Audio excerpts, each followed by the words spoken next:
Before you begin, remove the base enclosure and battery. Removal. Place the base enclosure onto the notebook and apply pressure around the edges to secure it into place. Turn the notebook over and open the display panel. Starting near the webcam, carefully separate the edges of the display panel from the display enclosure. Lift the display panel off of the display enclosure and place it onto the top cover. Important: make careful note of the routing of the display panel cable for later replacement. Peel back the retention tape that secures the display panel cable to the display panel.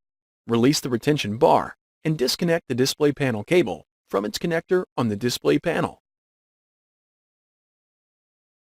Peel back the retention tape that secures the display panel cable to the touchscreen board and disconnect the display panel cable from its connector on the touchscreen board.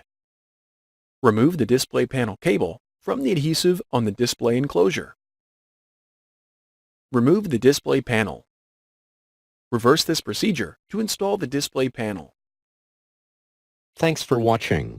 Please click subscribe for more videos and weekly updates.